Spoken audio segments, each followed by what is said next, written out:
అద్వితీయ సత్యదేవుడు అయినటువంటి మన ప్రభు అయినటువంటి యేసుక్రీస్తు వారి యొక్క ఘనమైన నామమునకు మహిమ కలుగునుగాక.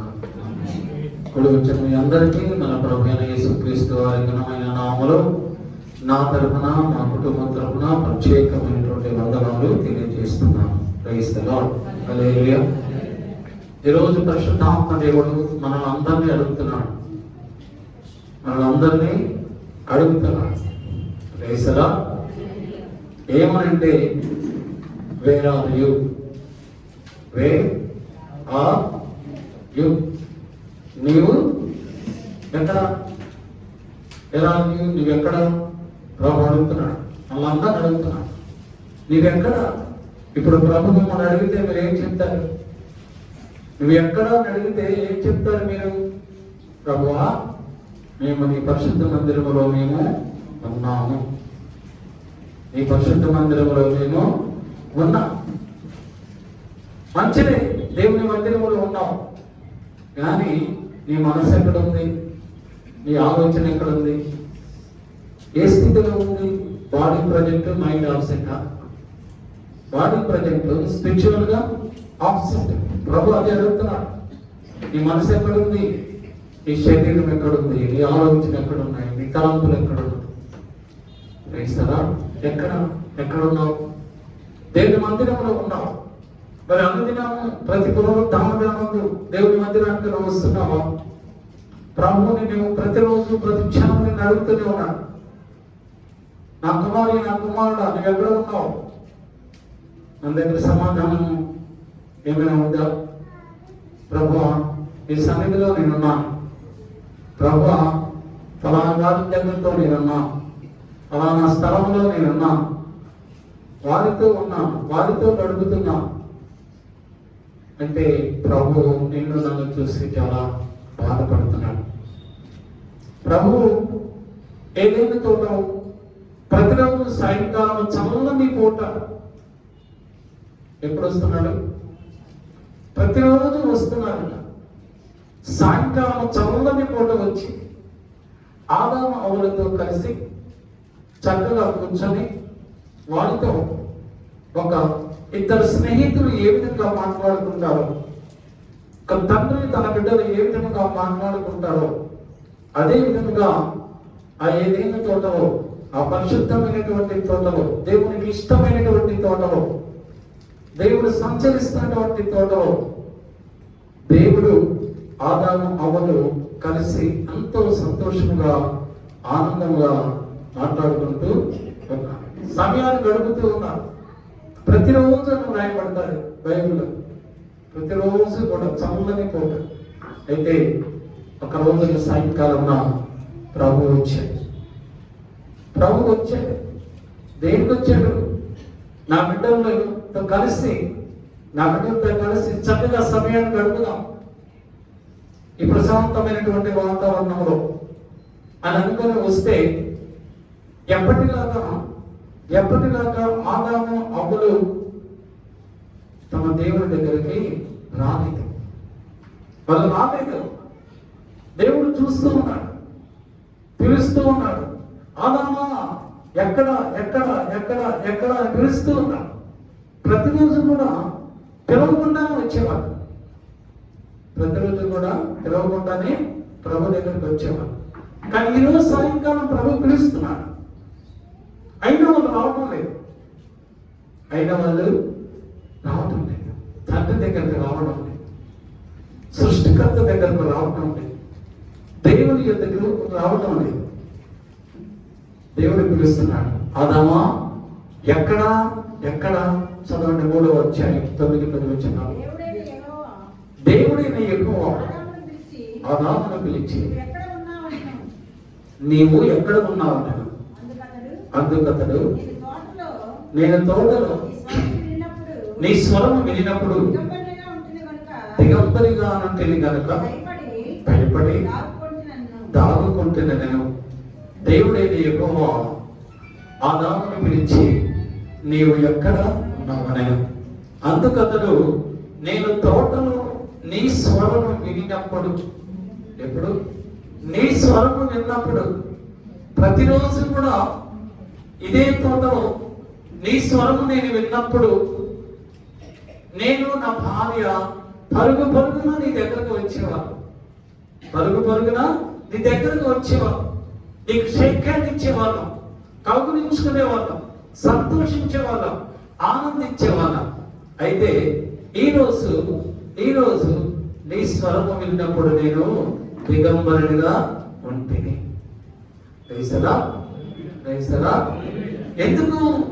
ఎందుకు దేవుని ఎందుకు రాలేకపోయాడు? ఆదాము ఎందుకు రాలేకపోయారు అంటే ఆయన స్వరాన్ని విన్నప్పుడు దిగంబరులుగా వారు ఉన్నారు కనుక. దిగంబరిగా ఉన్నవాడు దేవుని స్వరం వినినప్పుడు దేవుని యొద్దకు రాడు. దిగంబరిగా ఉన్నవాడు వస్త్రహీనుడు దేవుడు ఇచ్చినటువంటి అమూల్యమైనటువంటి శ్రేష్టమైనటువంటి రక్షణమైనటువంటి ఆ అమూల్యమైన వస్త్రమును పొందుకున్నవాడు, దాన్ని పోగొట్టుకున్నవాడు దేవుని స్వరము వినప్పుడు దేవుని యొద్దకు రాలే. ఆ యొక్క శ్మశానంలో నివసిస్తున్నవాడు అనేకమైనటువంటి సేన అనే దయ్యములో బట్టి మనుష్యులు సంకలతో బంధించినప్పుడు వాటిని తెంపి వేసుకొని సమాధులలో పొరుంది వస్త్రహీనుడై దిగంబరుడై సమాధులలో బూడిద తల మీద పోసుకొని రాళ్లతో శరీరమును పోకుంటూ భయంకరమైనటువంటి దుర్భరమైన పరిస్థితిలో ఉన్నవాడు ప్రభు పిలిస్తే వచ్చాడా? రాలే. వాడే అంటున్నాడు, సర్వోన్నతుడైనటువంటి దేవుని కుమారుడా, నాతో నీకేమి పని? సర్వోన్నతుడైన దేవుని కుమారుడా. ఆదాము అవను ఇప్పుడు దిగంబరులుగా ఉన్నారు. 8వ వచనం చదవండి. చల్లపూట ఆదామును అతని భార్యయు తోటలో సంచరించుచున్న దేవుడైన యెహోవా స్వరము విని దేవుడైన యెహోవా ఎదుటికి రాకుండా తోట చెట్ల మధ్యను దాగుకొనెను. దేవుడు పిలిచినప్పుడు దేవుని యొద్దకు రాకుండా వాళ్ళు ఏం చేశారు అంటే చెట్ల మధ్యలో దాక్కున్నారు. నువ్వు ఎక్కడ దాక్కున్నా దేవునికి తెలియదా? నీవు ఎంత ఉన్నతమైనటువంటి స్థితిలోకి ఎక్కిపోయినప్పటికీ నువ్వు ఎక్కడ దాక్కున్నా, నువ్వు డార్జిలింగ్ వెళ్ళిపోయినా, నువ్వు ఢిల్లీ వెళ్ళిపోయినా, సీక్రెట్ గా ఎవరికి తెలియకుండా ఏదో పనులు పెట్టుకుని బ్యాంకాక్ వెళ్ళినా, అమెరికా వెళ్ళినా, ఈ ప్రపంచంలో ఎక్కడికి వెళ్ళినా, ఎక్కడ దాక్కున్నావు అనుకున్నా దేవునికి తెలియకుండా నువ్వు దాగుకుంటున్నావా?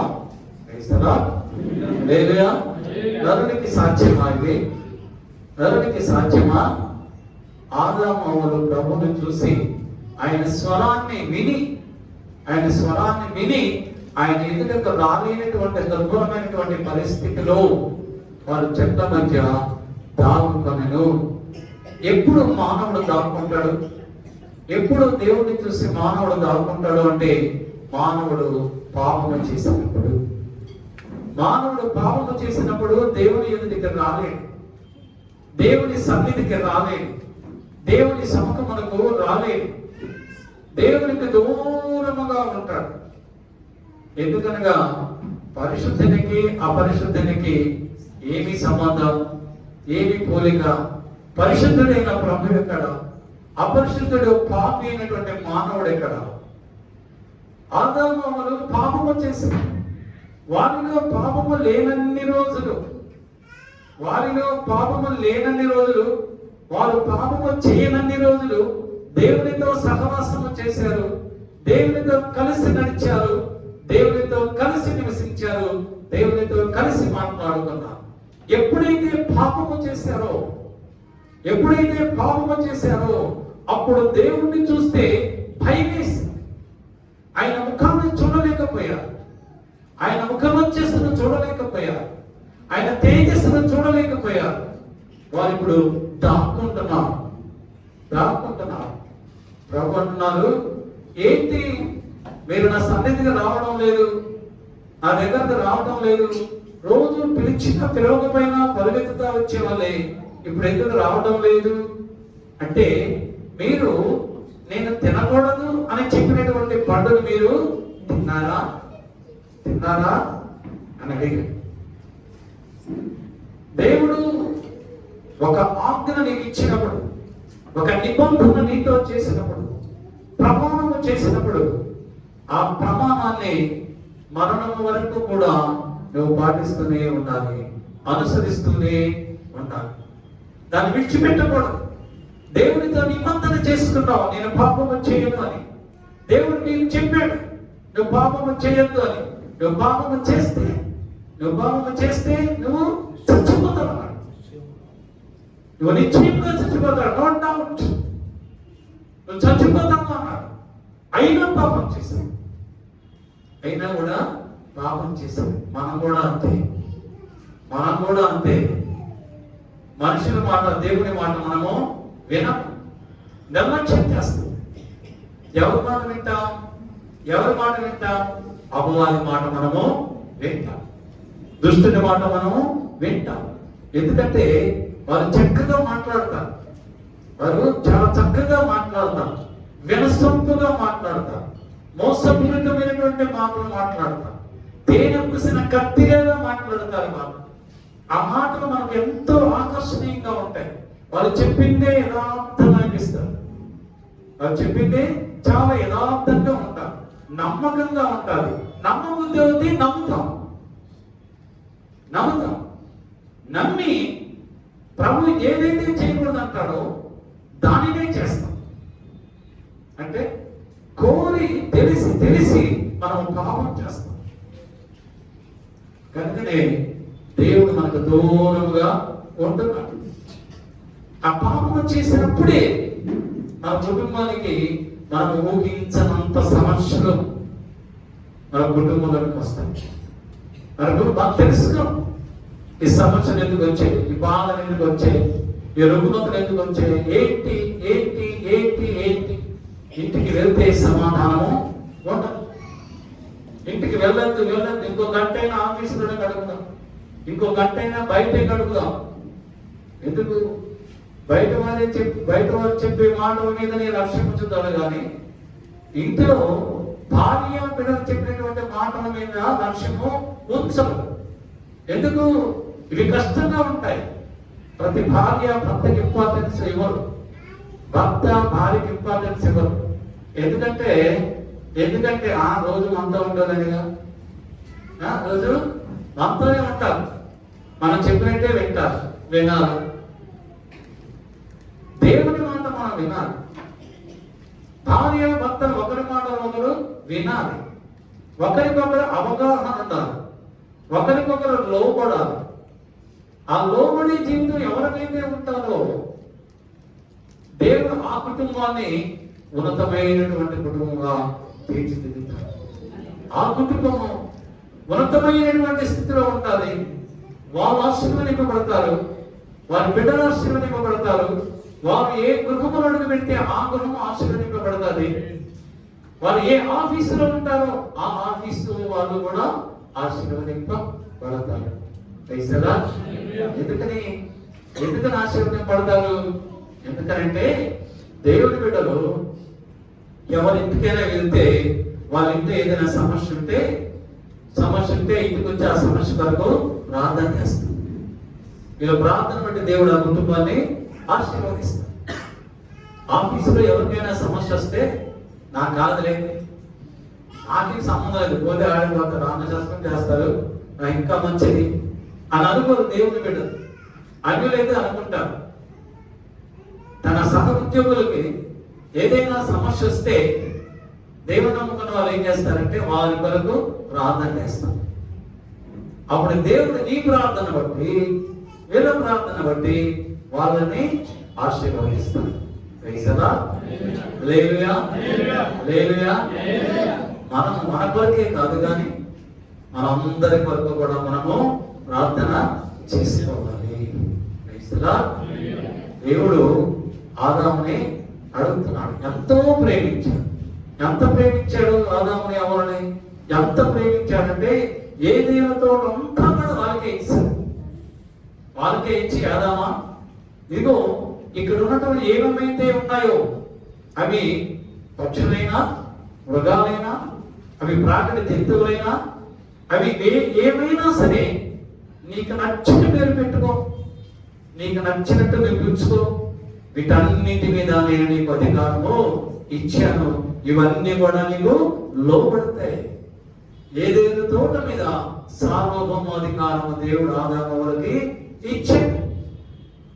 ఇచ్చి ఆ ఒక్క చెట్టు యొక్క ఫలము మాత్రము భుజించవద్దు అన్నాడు. కానీ ఆదాము అవ్వలు అపవాది చెప్పిన మాట విని ఏ చెట్టు పండైతే తినకూడదు అన్నాడు, ఆ చెట్టు పండే తిని దేవునికి వ్యతిరేకమైనటువంటి కార్యము చేసింది. ఆజ్ఞాతిక్రమమే మరేదో చేయనక్కలే. దేవుని మాట వెనుకపోతే పాపం, ఆజ్ఞను అతిక్రమించుటే పాపం. పాపము వలన వచ్చి జీతము మరణము. ఈ ఆదాము అవ్వలు ఇప్పుడు ప్రభు వారు వచ్చి ఆదామో నువ్వు ఎక్కడ ఉన్నావంటే ఆదాము అవ్వని చెప్తున్నాడు. అవేమో అపవాది మీద, సాతాను మీద. అయితే దేవుడు ఆదాము అవ్వలు చెప్పిన మాటలు విని వారు చేసిన పాపమునకు ప్రతిఫలముగా వారిని పరిశుద్ధమైనటువంటి ఏదేను తోటలో నుండి బయటికి నెట్టివేసి, ఆదామా ఏ మంటి నుంచి అయితే నువ్వు వచ్చావో తిరిగి ఆ మంటి దగ్గర నువ్వు వెళ్ళిపో. అక్కడ మునతుప్పులు ఉంటాయి, గచ్చపతులు ఉంటాయి, రాళ్ళు ఉంటాయి, రప్పులు ఉంటాయి, అక్కడ అనేకమైనటువంటి పరికమాలు ఉంటాయి. వాటన్నింటినీ నువ్వు తవ్వి చెమటోడ్చి కష్టపడి నువ్వు నీ కుటుంబము జీవించండి. ప్రశాంతమైనటువంటి, పరిశుద్ధమైనటువంటి, పవిత్రమైనటువంటి ఏదేను తోటలో నుండి, దేవుని సముఖములో నుండి వారు ఇప్పుడు ఎక్కడికి వెళ్ళిపోయారు? దేవుని చేత నెట్టివేయబడ్డారు, శ్రమలను అనుభవిస్తూ అన్నారు.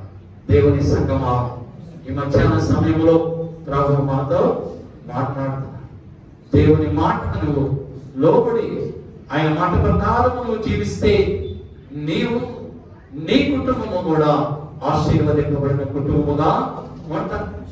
లేదా ప్రభువు నీ దగ్గరకు వచ్చి నిన్ను పిలిచినప్పుడు, ఆయన స్వరముని వినినప్పుడు, ఇదిగో నేను చెట్ల మధ్య దాక్కుంటానని నువ్వు దాక్కుంటే ఆయనకి కనుక్కోలేడా?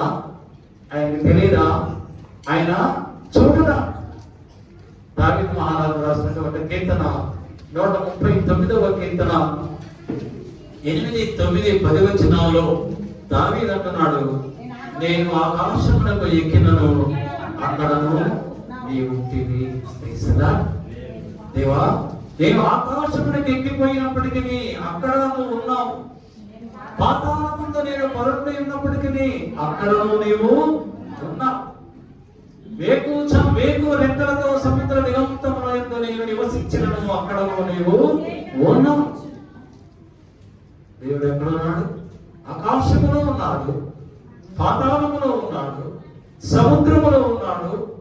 ఈ భూమండలమే కాదు కానీ ఆకాశం, మహాకాశములందు నీవు ఎక్కడ దాక్కున్నప్పుడు కూడా ఆయనకు మరుగైనగా నువ్వు ఉండలేవు. ఆయనకు మరుగైన వాడుగా నువ్వు ఉండలేవు. ఆయన సర్వం సహా సమస్తములందరూ ఆయన ఉన్నవాడు. కనుక నీవు పాపము చేయకపోతే మంచి. పాపము చేసి దాగుకుంటు కన్నా పాపము చేయకుండా దేవుని యొక్క ఆశీర్వాదం పొందుకున్నట్టే మంచిది. అందుకే దావీదు మహారాజు అంటున్నాడు 32వ కీర్తన 7వ వచనంలో, దేవా యెహోవా నా దాగుచోటు నీవే. నా దాగుచోటు నీవే. నేను ఆకాశంలో దాక్కున్నా అక్కడ నువ్వు ఉన్నావు కదా, పాతాళంలో దాక్కున్నా కూడా నువ్వు ఉన్నావు కదా, సముద్రంలో నేను దాగిన నువ్వు అక్కడ ఉన్నావు. కనుక నేను ఎక్కడ దాక్కోను కానీ నేను నీ చాటున దాగుకుంటాను. ఎందుకనగా నీవే నా కోట, నీవే నా కోట. నీవే, నన్ను రక్షించేవాడవు నీవే, నన్ను కాపాడువాడవు నీవే, నీవే నా కోట, నా శైలము, నా కొండ, నా సమస్తము నీవే. మనం ప్రభువు చాటును దాచుకుంటే ఆయన తన కౌగిలిలో దాచుకుంటాడు, తన అరచేతిలో చెప్పుకుంటాడు. మనము దాగుకొనవలసినది ప్రభువులో, ఆయన దగ్గర, ఆయన చాటును మనము దాక్కోవాలి. ప్రభువు నేను ఎక్కడ దాక్కోమంటే అక్కడ దాక్కోవాలి. దావీదు అంటున్నాడు, ప్రభువా నా దాగు చోటు నీవే, నీ చాటు నేను దాక్కుంటాను అన్నాడు. దేశమంతా కరువొచ్చింది, దేశమంతా కరువొచ్చింది, ఎక్కడ ఆహారం లేదు, ఎక్కడ ఆహారం లేదు. దేవుడు ఏలియాతో మాట్లాడుతున్నాడు, ఏలియా నీవు కెరీతు వాగు దగ్గరికి వెళ్ళి అక్కడ దాక్కో, నీవు కెరీతు వాగు దగ్గరికి వెళ్ళక నువ్వు దాక్కో. రాజుల మొదటి గ్రంథం 15వ అధ్యాయం 3వ వచనంలో అంటారు.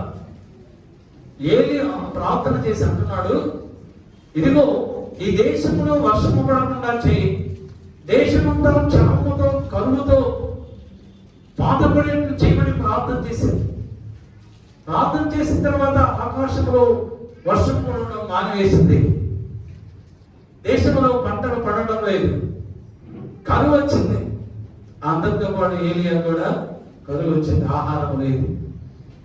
అప్పుడు ఏలియా ప్రార్థన చేస్తుంటే దేవుడు అంటున్నాడు, ఏలియా నువ్వు కెరీతు బాబు దగ్గరికి వెళ్ళి నువ్వు దాముకో. అప్పుడు ఏలియా ఎక్కడికి వెళ్ళాడు? ఎక్కడికి వెళ్ళాడు? కెరీతు వాళ్ళ దగ్గరికి వెళ్ళాడా? లేకపోతే రాజుగారి కోటలో చాలా ధాన్యం ఉంటుంది, అక్కడికి వెళితే ఆయన పోషిస్తాడని రాజు దగ్గరికి వెళ్ళాడా? రాజు దగ్గరికి వెళ్ళలేదు, దేవుని మాటకు లోపడ్డాడు. అంతేగాని ప్రెస్టేజ్ ఫీల్ అవ్వలేదు. నేనేంటి, నేను ప్రార్థన చేస్తే ఆకాశం వర్షం కురవకుండా ఆపివేసింది, నన్నేంటి బాబు దగ్గరికి వెళ్ళి దాక్కోమంటున్నాడు అని అనుకోలేదు. దేవుని మాటకు లోపడ్డాడు. లోబడి కెరీతు బాబు దగ్గరికి వెళ్ళి దాక్కున్నప్పుడు కాకోలను పంపించి దేవుడు ఏలియాని పోషించాడు. అక్కడ కూడా నీళ్ళైపోయినాయి. అప్పుడు మళ్ళా దేవుడు మాట్లాడుతున్నాడు, నువ్వు సారేపు వాళ్ళ దగ్గరికి నువ్వు వెళ్ళు, మరలా వర్షము కురిసి సమృద్ధిగా పంట పండు వరకు కూడా ఆమె నిన్ను పోషిస్తుంది. నువ్వు ప్రభు చాటుగా దాక్కుంటే, నువ్వు ప్రభు చెప్పిన స్థలంలో దాక్కుంటే, ఇష్టం వచ్చినటువంటి స్థలంలో దాక్కోకుండా, ఇష్టం వచ్చినటువంటి వారి మధ్యలోనికి వెళ్ళి దాక్కోకుండా, ప్రభు సన్నిధిలో ప్రభుతో ఆయన చెప్పినట్లు నా దాకు చోటు నీవే అని ఆయన దగ్గర దాక్కుంటే దేవుడు నిన్ను నీ కుటుంబాన్ని కూడా ఏలియాను పోషించిన దేవుడు నిన్ను నీ కుటుంబాన్ని కూడా పోషిస్తాడు. విడిచిపెట్టేవాడు కాదని. మనం ప్రభువుని విడిచిపెడతాం కానీ ప్రభు మనల్ని విడిచిపెట్టాడు. ఎందుకు విడిచిపెట్టాడు? ఆయన అనుగ్రహించినటువంటి కుమారులము మనం, కుమార్తెలము మనం, దేవుని యొక్క బిడ్డలము మనం. ఏ తండ్రి కూడా తన పిల్లలను విడిచిపెట్టాడు. లోకంలో ఉన్న ఏ తల్లి ఏ తండ్రి తన బిడ్డలను విడిచిపెట్టాడు. ఒకవేళ విడిచిపెడతారేమో కానీ మన దేవుడు మనల్ని విడిచిపెట్టాడు. దేవుని దూత హాగరు దగ్గరకు వచ్చి, హాగరు నువ్వు ఎక్కడి నుంచి వస్తున్నావు, ఎక్కడికి వెళ్తున్నావు నీకు తెలుసా? హాగరు నువ్వు ఆగు, ఎందుకంత తొందరపడతావు? నువ్వు ఎక్కడి నుంచి వస్తున్నావు, నువ్వు ఎక్కడికి వెళ్తున్నావు నీకు తెలుసా? నువ్వు ఎక్కడికి వెళ్తున్నావో తెలుసా నీకు? నువ్వు ఎక్కడి నుంచి వస్తున్నావో నీకు తెలుసా? ఎక్కడి నుంచి వస్తున్నావో నీకు తెలియదు, ఎక్కడికి వెళ్తున్నావో నీకు తెలియదు, నువ్వు వెళ్ళి మార్గం ఏంటో నీకు తెలియదు, నువ్వు వెళ్ళిపోతున్నావు రాత్రి బయలుదేరి. దేవుని బిడ్డలారా, ఆశీర్వదింపబడినటువంటి ఇల్లు సమృద్ధి కలిగినటువంటి ఇంటిని విడిచిపెట్టి హాగరు వెళ్ళిపోతూ ఉంది. తన యజమానుడికి చెప్పకుండా ఆశీర్వదింపబడినటువంటి ఇంటి నుంచి సమస్య వచ్చిందని, కష్టం పెట్టిందని, బాధ పెట్టిందని, నీవు ఆశీర్వదింపబడినటువంటి ఇంటి నుంచి, గృహము నుంచి నువ్వు ఎక్కడికి వెళ్తున్నావో తెలియకుండా, ఎక్కడికి వెళ్తే ఏమైపోతావో నీకు తెలియకుండా దూరాంతర వేళ వెళ్ళిపోతూ ఉన్నావు. దేవుని సంగమా, ఎక్కడికి వెళ్ళిపోతుంది ఆహారం? ఎక్కడికి వెళ్ళిపోవాలో తెలుసా? ఆహారానికి గమ్యం తెలియదు, ఎవరు లేరు, ఎవరున్నారో తెలియదు, ఎక్కడికి వెళ్ళాలో తెలియదు, కానీ వెళ్ళిపోతుంది. ఎక్కడి నుంచి వెళ్ళిపోతుంది? దేవుని సన్నిధి నుంచి వెళ్ళిపోతుంది, సంఘం నుంచి వెళ్ళిపోతుంది, దేవుని ఆశీర్వాదంలో నుంచి వెళ్ళిపోతూ ఉంది. శారా అబ్రహాము దేవుని చేత పిలువబడినటువంటి కుటుంబం, ఆశీర్వదింపబడినటువంటి కుటుంబం. ఆ దినంలో అబ్రహాము కంటే ఐశ్వర్యవంతుడు లేనే లేడు. అటువంటి కుటుంబాన్ని విడిచి వెళ్ళిపోతూ ఉంది. దేవుని యొక్క సంకల్పము ఆమె మీద ఉన్నదని ఆమెను గ్రహించలేకపోయింది, తెలుసుకోలేకపోయింది. ఆ దూత అంటుంది, తిరిగి నీ యజమానురాలు ఎదురు నువ్వు వెళ్ళిపో. ఏ ఇంటి నుంచి అయితే వచ్చావో, ఈ కష్టం వచ్చిందని, బాధ కలిగేదని, బాధ వస్తాయి, కష్టాలు వస్తాయి, అయినా నువ్వు అనిగి మనకి అక్కడే ఉండా. దైవదేవుడు వాక్యం చెప్పినప్పుడు ఒక్కొక్కసారి మనకే తగులుతుంది, గట్టిగా తగులుతుంది. తగిలినప్పుడు దైవదేవుడు నాతోనే మాట్లాడారు, కావాలని మాట్లాడారు, ఆయన ముందుగా తెలుసు, అందుకే మాట్లాడారు అని అనుకుంటాం. దైవదేవుడికి ఏమీ తెలియదు, మాకేమీ తెలియదు. పరిశుద్ధాత్మ దేవుడు ఏ విధంగా మాట్లాడమంటే ఆ విధంగానే మాట్లాడు.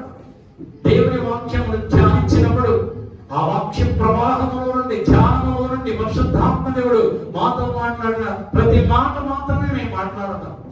మాట్లాడేది మేము కాదు, మాట్లాడేది నేను కాదు, పరిశుద్ధాత్మ దేవుడు మీతో మాట్లాడుతున్నాడు. చాలా కష్టపెట్టిందని హాగరు ఎటు వెళ్ళాలో తెలియక, ఏమి చేయాలో తెలియక, ఎక్కడికి వెళ్ళాలో తెలియక వెళ్ళిపోతూ ఉంటే దేవుని యొక్క దూత వచ్చి, హాగరు నువ్వు తిరిగి నీ యజమానుల దగ్గరకు నువ్వు వెళ్ళు, ఎందుకంటే నీకు ఒక కుమారుడు కలుగుతాడు, నీవు ఇప్పుడు గర్భవతివి, నీకు ఒక కుమారుడు కలుగుతాడు, అతనికి ఇస్మాయిల్ అని పేరు పెడతావు, దేవుడు అతన్ని బహుగా ఆశీర్వదిస్తాడు. ఇస్సాకు సంతానమే కాదు, నీ సంతానాన్ని కూడా దేవుడు బహుగా ఆశీర్వదిస్తాడు. నీవు వెళ్ళి నీవు తగ్గించుకొని నీ యజమానులతో నువ్వు సమాధానముగా ఉండే. మనం ఎక్కడున్నా ఆగరు ఇవెక్కడ అని అడుగుతున్నాడు. ఎక్కడ నుంచి వచ్చావు, ఎక్కడ నుంచి వెళ్తున్నావు, ఎవరి చాటును మనము దాగుకుంటున్నాం. గురువు గారు ప్రార్థన చేసుకుంటూ ఉంటే, గురువు గారి గదిలో ప్రేయర్ చేసుకుంటూ ఉంటే శిష్యుడు వచ్చి గురువు గారి దగ్గర నిలబడ్డాడు. చేతులు కట్టుకొని నిలబడితే ఆ గురువు గారు తలపైకి చూసి, గహాది ఎక్కడి నుంచి వస్తున్నావు నువ్వు, ఎక్కడి నుంచి వస్తున్నావు నువ్వు అని అడిగితే నాకు గహాది అంటున్నాడు, అయ్యగారు నేను ఎక్కడి నుంచి రావడం ఏంటి, నేను ఇక్కడే ఉన్నాను కదా, నేను ఇక్కడే ఉన్నా. దేవునితో అబద్ధాలు ఆడుతున్నాడు. ఏమన్నాడు? నేను ఇక్కడనే ఉన్నాను. నువ్వు ఇక్కడ ఉన్నావు. అవును గురువు గారు, నేను ఇక్కడే ఉన్నాను. నీవు ఆ నయమాన వెంట, రథం వెంట వెళ్ళి ఆ బంగారమును, వెండిని, వస్త్రములను తీసుకుని వచ్చుట నేను చూశాను. నువ్వు రథం వెంట వెళ్ళావు, శపించబడినటువంటి ఆస్తిని, డబ్బును సంపాదించుకోవడానికి సమ్మత లేని ఒక వ్యక్తి దగ్గరకు వెళ్ళావు. శపించబడినటువంటి ధనము, తిరస్కరింపబడినటువంటి ధనం, ఆ నయమాను, ఆ బంగారము, ఆ వెండి ఎంత కావాలంటే అంత తీసుకొని గురువు గారు అని నన్ను ఎన్నోసార్లు ప్రాధాన్యపడితే నువ్వు ప్రక్కనే విన్నావు. నేను ధృవీకరించాను, నీ సంపద, నీ బంగారము, నీ వెండి నాకు అక్కర్లేదు. అయితే నీవు దేనినైతే నేను తిరస్కరించాను, ఏదైతే శపించబడిందో, ఆ శపించబడ్డ దాన్ని ఆశించి నువ్వు వెళ్ళి తెచ్చుకున్నావు. కాబట్టి ఇది సమయమా? వెండిని, బంగారమును, వస్త్రములను, ద్రాక్ష తోటలను సంపాదించుకోవడానికి ఇది సమయమా అంటే ఏమీ మాట్లాడలేదు. అప్పుడు ఎలీషా అంటున్నాడు, ఇదిగో ఎవరి దగ్గర అయితే శపించబడినటువంటి ఆ ధర్మను ఆశించావో ఆ నయమాన్ యొక్క కుష్టి వ్యాధి నీకును, నీ కుటుంబములను, నీ పిల్లలను తరతరములు వచ్చును కాక. ఎక్కడుంటున్నాం మనం? ప్రభు అడుగుతున్నాడు, ఎక్కడ శపించబడే దాన్ని ఆశించడానికి, శపించబడ్డ ప్రజల మధ్యలోనికి వెళ్తున్నావా? నువ్వు వాళ్ళని ఆశ్రయిస్తూ ఉన్నావా? వాళ్ళ ఎదురు నుంచి పొందుకోవడానికి? అలా ఆశించిన వారు ఎవ్వరూ కూడా ఆశీర్వదింపబడలేదు, ఆశీర్వదింపబడరు నిశ్చయముగా.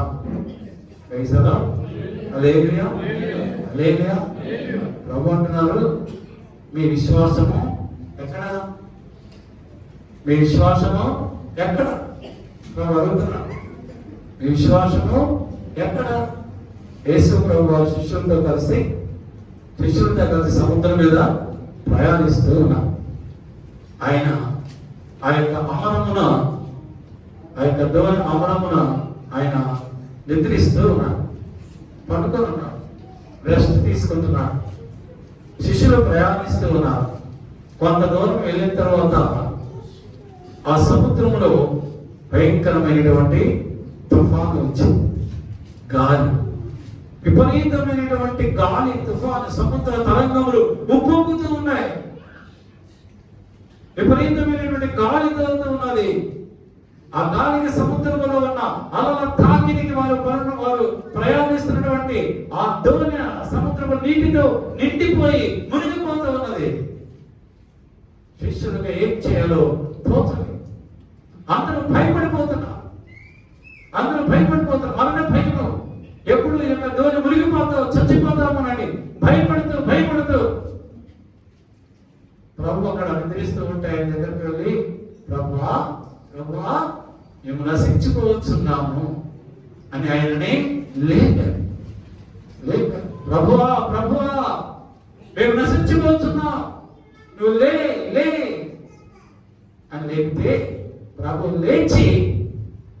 లేచి ఆ సముద్రమును గాలిని గద్దించగా గాలి సముద్రము నిమ్మలమాయను.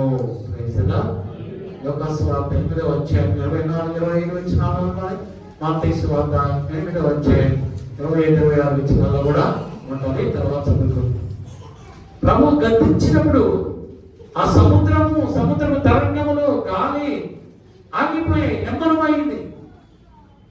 అప్పుడు ప్రభు శిష్యుల వైపు చూసి, మీ విశ్వాసము ఎక్కడా? మీ విశ్వాసము ఎక్కడా? ఏమైపోయింది? ఇన్ని సంవత్సరాలు, ఇన్ని రోజులు, ఇన్ని నెలల నుంచి నన్ను వెంబడిస్తూనే ఉన్నారు. విశ్వాసం గురించి మీకు చెప్తూనే ఉన్నాను. కష్టం వచ్చినా, బాధ వచ్చినా, మరణ ప్రదేశంలో ఉన్నా, మరణ ఛాయలో ఉన్నా, మరణపు టంచుల్లో ఉన్నా మీరు భయపడద్దు, మీ విశ్వాసం మమ్మల్ని రక్షిస్తారని చెప్తూనే ఉన్నా. నన్నెందుకు నిద్రలేపారు మీరు? సముద్రమా ఆగిపో అంటే ఆగిపోదు. విశ్వాసంతో సముద్రమా ఆగిపో అంటే ఆగిపోయేది, గాలి ఆగిపో అంటే ఆగిపోయేది. మరి మీరు ఎందుకు పరిపూర్ణమైనటువంటి విశ్వాసమును కోల్పోయి అల్ప విశ్వాసంగా ఉన్నారు? ప్రభావితున్నారు. మీ విశ్వాసము ఎక్కడ?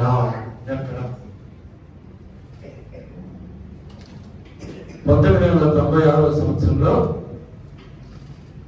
బళ్ళారిలో పెద్ద మీటింగ్ జరుగుతుంది. బళ్ళారి వాలీబాల్ గ్రౌండ్స్ లో చాలా పెద్ద మీటింగ్ జరుగుతుంది. ఆ మీటింగ్ 2వ రోజున అక్కడ ఉన్నటువంటి మాస్టర్స్ చాలా మంది వచ్చారు. ఆర్సీ వాళ్ళు, నూతన వాళ్ళు చాలా మంది వచ్చారు. వాళ్ళు అద్భుతాలు జరుగుతాయి అంటే వాళ్ళు నమ్మరు. ఆ రోజు మా పాస్టర్ గారు, నేను ఆ మీటింగ్స్ లో ఉన్నాము. దైవజనులు మాస్టర్ గారు వాక్యం చెప్తూ ఉన్నారు. ఎమ్మ ఐటల్ గారు ఎంపీ కాలనీలో ఉంటారు మా గురువు గారు. ఆయన గంభీరంగా వాక్యం చెప్తూ ఉన్నారు. సడన్ గా వర్షం వచ్చింది, పెద్ద వర్షం. ఆ పాస్టర్ గారు ఆశయ పాస్టర్ గారు అంగేసుకొని అంటారు, అయితే గారు అద్భుతాలు చేస్తారని చెప్తున్నారు కదా, ఇప్పుడు పెద్ద వర్షం పడుతుంది, ఆగిపోమని ప్రార్థన చేయమనండి. మరి అయితే గారు ప్రార్థన చేస్తే ఆగిపోవాలి కదా, ప్రార్థన చేయమనండి. అప్పుడు మాస్టర్ గారు ఒక్క సెకండ్ ప్రార్థన చేశారు, నిమిషం కూడా చేయలేదు. ఒక్క సెకండ్, ప్రభువా నీ చిత్తమైతే ఈ వర్షాన్ని ఆఫ్ చేయాలి. అది చెయ్యి అక్కడే ఉంది, ఇంకా కింద తెచ్చారు, వర్షం ఆగి వేసారా. మీ విశ్వాసము ఎక్కడ? వాళ్ళందరూ కూడా ఆశ్చర్యపోయారు. విశ్వాసంతో చేసేటువంటి క్రియలు చూసి అన్యులు ఆశ్చర్యపోవాలి. వేసారా. ప్రభు శిష్యులతో అంటున్నాడు, మీ విశ్వాసము ఎక్కడ? మీకు విశ్వాసం ఉంటే ప్రభు అంటున్నారు, నేను నా తండ్రి యొద్దకు నేను వెలుచున్నాను. నా తండ్రి యొద్దకు నేను వెలుచున్నాను. నా యందు విశ్వాసం ఉంచినవాడు నేను చేసిన కార్యములు చేస్తాడు, వాటికంటే మరి గొప్ప కార్యములు చేస్తాడు. యోహాను సువార్త 14వ వచనంలో రాయబడుతుంది. నేను తండ్రి యొద్దకు వెలుచున్నాను కనుక నేను చేయు క్రియలు నా యందు విశ్వాసం ఉంచేవాడు చేయను, వాటికంటే మరి గొప్పవి చేయను. ప్రభువునందు విశ్వాసమును ఉంచు. నీ విశ్వాసము పరిపూర్ణమైనదైతే నీ జీవితంలో, నీ కుటుంబంలో గొప్ప అద్భుతాలు నువ్వు చూస్తావు, చేస్తావు. హల్లెలూయా, హల్లెలూయా, హల్లెలూయా. ఒకసారి యేసు ప్రభు దగ్గరికి దయ్యం పట్టిన కుమారుని తీసుకొని తండ్రి వచ్చి యేసు ప్రభు వారు ఉన్నారా అని అడిగారు. వారు అన్నారు, అయ్యగారు లేరు, మేము దయ్యాన్ని వేలబడతాం. ప్రార్థన చేశారు శిష్యులందరూ. ప్రార్థన చేస్తే ఆ దయ్యము వెళ్ళిపో. అప్పుడు తర్వాత యేసు ప్రభు వచ్చిన తర్వాత ఆ తండ్రి ప్రభు వారి దగ్గరకు వచ్చి, ప్రభువా నా కుమారుడు దయ్యం పట్టింది, నీ శిష్యుని అడిగాను, వాళ్ళు ప్రార్థన చేశారు కానీ దయ్యం పోలేదు ప్రభా, నీ వల్ల అయితే పోగొట్టు. అప్పుడు ప్రభు అంటున్నారు, ఆయన ప్రార్థన చేశారు, ఆ దయ్యము వెళ్ళిపోయిన తర్వాత యేసు ప్రభు వారి శిష్యులతో కలిసి ఏకాంతంగా కూర్చున్నప్పుడు శిష్యులు ప్రభుని అడిగారు, ప్రభువా నువ్వు ప్రార్థన చేసి దయ్యం వెళ్ళిపోయింది, మేము ప్రార్థన చేసి దయ్యం వెళ్ళలేదేంటి అంటే ప్రభు అన్నారు, మత్తయి సువార్త 17:19-20 ప్రభు అంటున్నారు 20వ వచనంలో, అందుకైన మీ అల్ప విశ్వాసము చేతనే. మీ అల్ప విశ్వాసము చేతనే. మనకున్న అల్ప విశ్వాసము చేతనే మనము దేవుని యొద్ద నుండి గొప్ప దీవెనలు పొందుకోలేకపోతున్నాం, గొప్ప ఆశీర్వాదములు పొందుకోలేకపోతున్నాం. కనుక సంఘమా, దేవుని బిడ్డలారా, ప్రభువునందు మీ విశ్వాసమును స్థిరముగా ఉంచు. పరిపూర్ణమైనటువంటి విశ్వాసము మీకుంటే మీ జీవితంలో దేవుడు గొప్ప కార్యములు చేస్తాడు. అందుకు నేనే సాక్షి. దేవుడు మా కుటుంబంలో ఎన్నో గొప్ప కార్యం, అవి లెక్కలు మించిన కార్యములు చేశాడు. ఎందుకంటే బికాస్ ఆఫ్ ఫెయిత్, పరిపూర్ణమైనటువంటి విశ్వాసం మనకి ఉండాలి. ప్రభు అడుగుతున్నాడు, నీ విశ్వాసము ఎక్కడ? ఆదాముని అడిగాడు, ఆదామా నీవు ఎక్కడ? శిష్యులు అడుగుతున్నారు, శిష్యులారా మీ విశ్వాసము ఎక్కడ? ప్రభు ఈ మధ్యాహ్న సమయంలో మనల్ని అడుగుతున్నారు, నా బిడ్డలారా మీ విశ్వాసము ఎక్కడ? నా విశ్వాసము పరిపూర్ణమైనదైతే మన కుటుంబంలో నిత్యము సమాధానం ఉంటుంది, నిత్యము ఆరోగ్యం ఉంటుంది, నిత్యము ఆశీర్వాదం ఉంటుంది. ఈ శ్రమలు, ఈ చిన్న చిన్న అనారోగ్యాలు ఇవి వస్తుంటాయి, పోతుంటాయి. అవి రావాలి కూడా. అవి వచ్చినప్పుడే కదా మనం కరెక్ట్గా ప్రభు సన్నిధిలో మోకరించి కన్నీటితో ప్రార్థన చేస్తాం. దెబ్బ తగిలినప్పుడే కంటి వెంట నీరు వస్తాయి. సుఖంగా ఉన్నప్పుడు కంటి వెంట నీరు రా. అందుకే దేవుడు అప్పుడప్పుడు మనకి కొన్ని దెబ్బలు తగులుతూ ఉంటాయి. ఎందుకంటే కన్నీటిగా మీరు ప్రార్థన చేయండి. నువ్వు చేసిన వెంటనే మళ్ళా ప్రభుని అద్భుతమైన సమాధానము అనుగ్రహిస్తుంది. క్రైస్తవా హల్లెలూయా. కనుక ప్రభు వచ్చి నా కుమారుడా నువ్వెక్కడ అడిగినప్పుడు నేను దాక్కున్నాను అనేటువంటి సమాధానం మన దగ్గర నుంచి రాకూడదు. నేను దాక్కున్నాను ప్రభు అని ఆ సమాధానం ప్రభు మన దగ్గర నుంచి ఆశించకూడదు. ఇదిగో ఇదిగో ఈ దాసుడు ఆలోచించుచున్నాడు. సమయంలో ఏమన్నాడు? ఈ దాసుడు ఆలోచించుతున్నాడు. ప్రభు ఎప్పుడైతే పిలిచాడో ఇదిగో ఈ దాసుడు ఆలోచించుతున్నాడు అనేటువంటి సమాధానం మనము ఇవ్వగలుగుతాము. ప్రభు నీ విశ్వాసం ఎక్కడ ఉన్నప్పుడు నా విశ్వాసము నీవే ప్రభు అని మీ చాటునే నేను దాగుంటాను, నా విశ్వాసం నీవే అని చెప్పగలిగినటువంటి ధైర్యము విశ్వాసం మనకు ఉండాలి. అటువంటి విశ్వాసము ధైర్యము ప్రభు మీ అందరికీ అనుగ్రహించను కాక. ఈ వాక్యం ద్వారా ప్రభు మనం ఆశీర్వదించను కాక. ఆమేన్. తలలో ఉంచండి, ప్రార్థన చేస్తాం. కృపా సత్య సంపన్నుడు అయిన మా ప్రభు యేసు, మంచి దేవుడు, గొప్ప దేవుడు, మా పితలైన అబ్రహాము, ఇస్సాకు, యాకోబుల దేవుడు మా ప్రభు యేసు, ఈ పునరుద్ధాన దినమున నీ దాసుని ముఖాంతరం నుండి మీరు మాట్లాడిన అతి శ్రేష్టమైనటువంటి లేఖనమును బట్టి మీకు స్తోత్రాలు దేవా. ఆదామా ఇవి ఎక్కడ అన్నప్పుడు ఆదాము అంటున్నాడు, ప్రభువా నీ స్వరం విన్నప్పుడు నేను చెట్టున దాగుతున్నాను అన్నాడు. ప్రభా యేసయ్యా, నువ్వు మమ్మల్ని నా కుమారుడా నీవెక్కడ అయినప్పుడు మేము అటువంటి సమాధానం మీకు ఇవ్వకూడదు.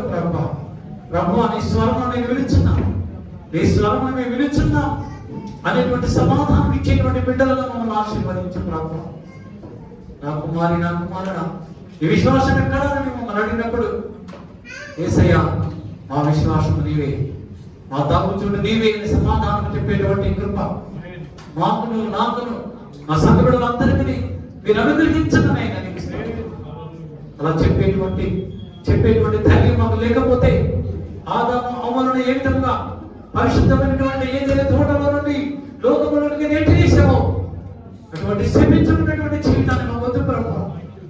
మాకు నువ్వు కావాలి ప్రభు, నీ సన్నిధి కావాలి, నీ సముఖము కావాలి, నీ ప్రసన్నత కావాలి ప్రభు. ఈ వెలుగులు మమ్మల్ని నడిపించనైనా నీకు సిద్ధ వేసుకోవాలి. మాతో మాట్లాడవుతుంది. నిన్న వాక్యం మా హృదయంలో భద్రపరిచిన వాక్య ప్రకారం జీవించే శ్రేష్టమైనటువంటి మాకు అనుగ్రహించి మీరే సకల ఘనత మహిమ ప్రభావంలో పొందుతున్నామని యేసుక్రీస్తు వారి శ్రేష్టమైనటువంటి యేసుక్రీస్తు వారు అతి శ్రేష్టమైనటువంటి నామమును బట్టి అడుగుతూ వెలుగులతో పొందుకుని నామం మా పరలోకపు తండ్రి. ఆమేన్, ఆమేన్, ఆమేన్. మన పరమతండ్రైనటువంటి దేవుని ప్రేమ, మన ప్రభువు రక్షకుడైన యేసుక్రీస్తు వారి యొక్క కృపా రక్షణ, పరిశుద్ధాత్మ దేవునికి విశ్వాసం వస్తుంది.